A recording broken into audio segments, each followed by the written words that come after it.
হে বন্ধু, আমার নবীর এক সাহাবী ছিল, ওই সাহাবীর মুখের মধ্যে শুধু একটা দাড়ি ছিল।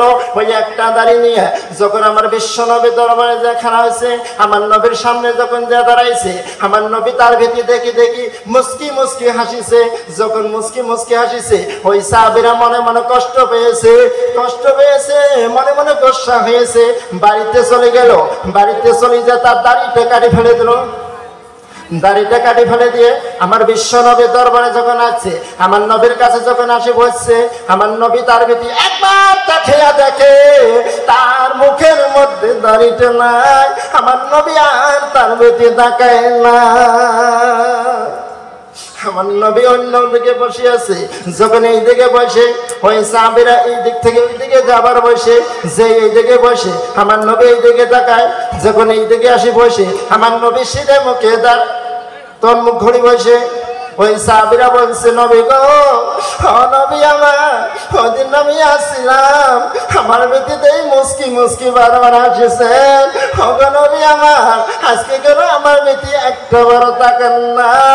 তখন আমার নবী বলছে যে, ও সাহাবীরা রে, ওদিন তোর মুখের মধ্যে একটা দাড়ি ছিল রে সাহাবীরা। তোর মুখের মধ্যে একটা দাড়ি থাকার কারণে আল্লাহর রহমতি ফেরেশতা তোর মুখের মধ্যে ঝুমঝুম ঝুমঝুম করে নাটকেছিল রে সাহাবীরা। আজকে তোর মুখের মধ্যে দাড়িটা নাই, আজকে তোর মুখের মধ্যে একটা রহমতি ফেরেশতাও নাই। বাজান রে আমার, আজকে আমার বয়স ঘুরে যাওয়া লাগছে, বয়সে আসে যাওয়া লাগছে, তবু দাড়ি রাখতে চাই না।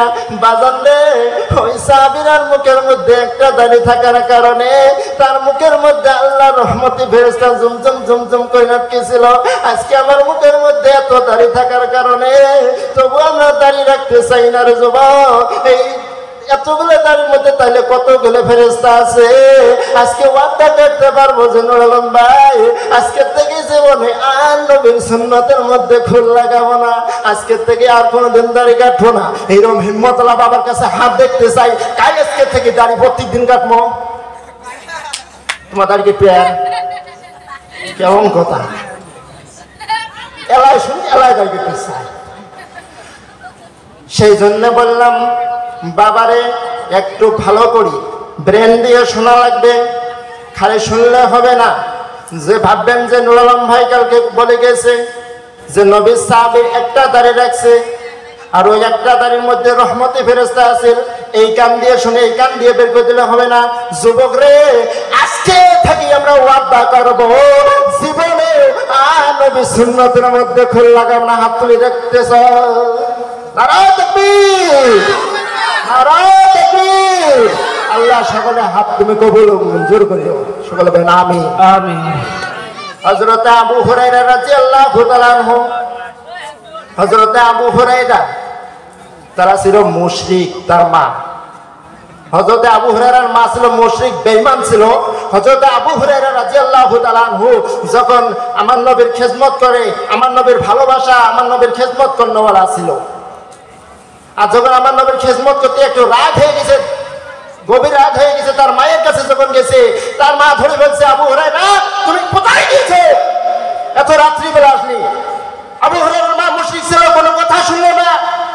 আবু হুরায়রাকে লাঠি দিয়ে একবার দুইবার তিনবার যখন মারছে, আবু হুরায়রা মারদান সহ্য করতে না পেয়ে আবু হুরায়রা চলে গেল বিশ্ব নবীর দরবারে। বিশ্ব নবীর দরবারে যা বলতেছে, বিশ্ব নবীর কাছে যাওয়ার আগে বলছে, মা গো, তোর শরীরের মধ্যে কত শক্তি আছে রে মা, তুমি অত শক্তি দিয়ে তুমি আমার মারো, আমার জীবন যাবে তবু রাজি আছি, আমি মার খাবো তবু রাজি আছি, কিন্তু বিশ্ব নবী দরবারে যেটা আমি ভুলতে পারবো না। আবু হুরায়রার মা মুশরিক বেঈমান ছিল। আবু হুরায়রার মা প্রত্যেকদিন আবু হুরায়রাকে মারধর করতে করতে, আবু হুরায়রার মা প্রত্যেকদিন যখন মানে আবু হুরায়রা চলে গেল বিশ্ব নবীর দরবারে। যখন বিশ্ব নবীর দরবারে গেল, যে আমার নবীকে বলতেছে, নবী গো, ও আমার নবী, আমার মা মারছে, আমার মা মারছে। আমার নবী তখন বলছে, আবু হুরায়রা তোর মা মারছে তাতে কি হয়েছে? তার জন্য তুমি বিচার দিতে আছো, নালিশ করতে আছো? আবু হুরায়রা রে, তুমি এখানে তুমি থাকো না, তাড়াতাড়ি বাড়িতে চলে যাও। আবু হুরায়রা বলছে, ওগো নবী আমার, বিচার দিতে, মায়ের কোন নালিশ করতে আসি নাই গো নবী। ও নবী আমার মায়ের জন্য শুধু একটা দোয়া করে দেবে, আমার মা তখন হেদায়েত হয়ে যায়।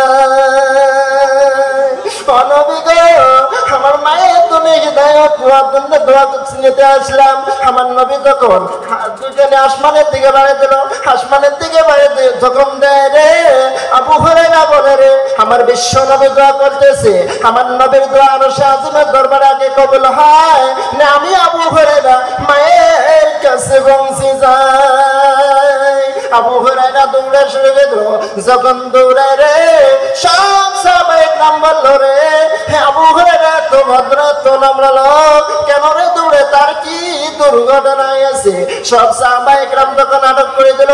যখন আটক করে দিল বলছে যে আবু হুরায়রা তুমি এত ভদ্র এত নম্র লোক, কেন রে দৌড়াও, তোমার কি হয়েছে বলো বলো বলো। আবু হুরায়রা বলছে ভাই রে তুমি আমাকে ছেড়ে দাও, আমাকে আটকেও না, আমাকে আটকেও না। বলছে সব সাহাবায়ে কেরাম বলছে যে না না না, যতক্ষণ পর্যন্ত বলবে না ততক্ষণ পর্যন্ত তোকে ছেড়ে দেব না। আবু হুরায়রা বলছে ও ভাই সাহাবায়ে কেরাম আমাকে আটকেন না, আমাকে আটকেন না, আমার নবী দোয়া করতেছে রে, আমার নবীর দোয়া আগে আরশে আজিমের দরবারে কবুল হয় না আমি আবু হুরায়রা মায়ের কাছে পৌঁছে যাই। সব সাহাবায়ে কেরাম তখন আবু হুরায়রাকে ছেড়ে দিল। আবু হুরায়রা দৌড়ি দৌড়ি যায়, যে তার মায়ের দরজা থেকে একটা ডাক মারছে মা। যখন একটা ডাক মারছে রে আবু হুরায়রা, যখন একটা ডাক মারছে আবু হুরায়রার মা দরজা থেকে ডাক দিতেছে আবু হুরায়রা তোকে সেদিন মারছিলাম রে বেটা, ওদিন থেকে আমি মায়ের মনটা কেমন জানি করতেছে। আবু হুরায়রা তুমি দাঁড়াও, আমি তোর মা দরজা খুলতেছি। আবু হুরায়রার মা দরজা খুলে বলছে বেটা রে আবু হুরায়রা তোকে আমি সেদিন মারছিলাম, ওদিন থেকে আমি মায়ের মনটা কেমন জানি করতেছে। হ্যাঁ বেটা তুমি কোন খারাপ জায়গার মধ্যে যাও নাই। হে আবু হুরায়রা তুমি যে নবীর হাত ধরে কলেমা পড়ে মুসলমান হয়েছো, আবু হুরায়রা রে আমি তোর মা ওই নবীর হাত ধরে কলেমা পড়ে মুসলমান হতে চাই। জোরে বলুন সুবহানাল্লাহ। আমার নবীর কাছে তখন আবু হুরায়রা তার মাকে সঙ্গে করে নিয়ে গেল, তার মাকে সঙ্গে করে নিয়ে যা আমার নবীর দরবারে যা বলতেছে ও গো নবী আমার এই যে আমার মা আসছে গো নবী, আমার মা কলেমা পড়ে মুসলমান হবে।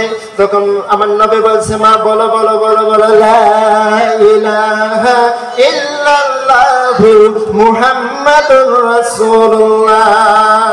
আবু হুরায়রার মা মুশরিক থাকি কত আবু হুরায়রার সাথে ডাকমার করছে, তবু কোনোদিন আবু হুরায়রা তার মায়ের কোনো বিচার করে নাই, কারণ তার মায়ের কোনো নালিশ করে নাই।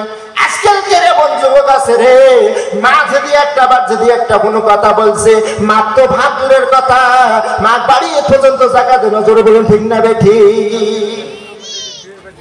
আমার নবীর কাছে এক সাহাবীরা জিজ্ঞাসা করছে নবী আমার পৃথিবীর বুকের সব থেকে ভালো